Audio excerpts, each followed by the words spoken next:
ஒரு அழகான குளத்துல ரெண்டு அன்ன பறவைகளும் ஒரு ஆமையும் நண்பர்களாக வாழ்ந்து வந்துட்டு இருந்துச்சு. ஆனா அந்த குளத்துல ஒரு வருடமா வறட்சி இருந்ததுனால அந்த குளம் கொஞ்சம் கொஞ்சமா வத்த ஆரம்பிச்சிச்சு. அந்த குளம் வத்தின உடனே அதுல இருக்கிற மீன்கள் எல்லாம் செத்து போயிடுச்சு. தண்ணியே இல்லாம அந்த குளம் வெறும் வறட்சியா இருந்துச்சு. இந்த ரெண்டு அன்ன பறவைகளும் பேசிக்கிட்டாங்க, இங்க நம்ம இருக்கிறது மரணத்துக்கு சமம், நம்ம வேற ஏதாவது ஒரு குளத்தை தேடி போயிடலாம் அப்படின்னு பேசிட்டு இருந்துச்சு. அந்த நேரத்துல ஆமை சோகமா என்ன சொல்லுச்சு அப்படின்னா, உங்களுக்கு தான் சிறகெல்லாம் இருக்கு, நீங்க எங்கனாலும் பறந்து போயிருவீங்க, ஆனா எனக்கு இங்க இருந்துதான் சாவணும் போல, இதுதான் என் விதி போல அப்படின்னு அந்த ஆமை சொல்லுச்சு. அதை கேட்ட அந்த அன்ன பறவைகளும் இறக்கம் வந்து ஒரு யோசனை சொல்லுச்சு. ஒரு கம்பிய வாயால புடிச்சுக்கோ, நாங்க ரெண்டு பேரும் ரெண்டு முனையில புடிச்சுக்கிறோம், உன்னை பாதுகாப்பா இந்த குளத்துல இருந்து வேற ஒரு இடத்துக்கு உன்னை ஷிஃப்ட் பண்ணிடுறோம் அப்படின்னு அந்த அன்னப்பறவை அந்த ஆமை கிட்ட சொன்னுச்சு.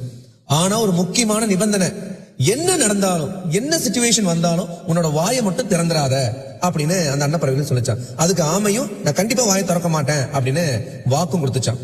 அந்த ரெண்டு அன்னப்பறவைகளும் குளம் காடு மலை எல்லாத்தையும் கடந்து சென்றது. அப்புறம் ஒரு கிராமத்துக்கு மேல வந்த போது ஒரு விஷயம் நடந்துச்சு. அந்த கிராமத்துல உள்ள மக்கள் மேல பறந்துட்டு இருக்கிற அன்னப்பறவைகளையும் ஆமையும் பார்த்து சிரிக்க ஆரம்பிச்சாங்க. பாரு பாரு, ஆமை பறக்குது, இதுக்கு யாரா ரெக்கை வச்சு விட்டது அப்படின்னு காமெடி பண்ணி சிரிச்சாங்க. இந்த அவமானம் தாங்காம, இந்த கேலியை தாங்காம ஆமை அவங்களுக்கு பதில் சொல்லணும் அப்படிங்கிறதுக்காக தன்னோட வாயை திறந்துச்சு பாருங்க. அந்த நிமிஷமே அந்த கம்பியில இருந்து கீழே விழுந்து ஒரடியா அந்த ஆமை இறந்து போயிடுச்சு. இந்த மாரல் ஆஃப் தி ஸ்டோரி என்னன்னா, நீங்க ஒரு புதிய வாய்ப்பை இல்ல ஒரு புதிய விஷயத்தை நீங்க தொடங்கும் போது மக்கள் கண்டிப்பா சிரிப்பாங்க, கண்டிப்பா கேலி செய்வாங்க.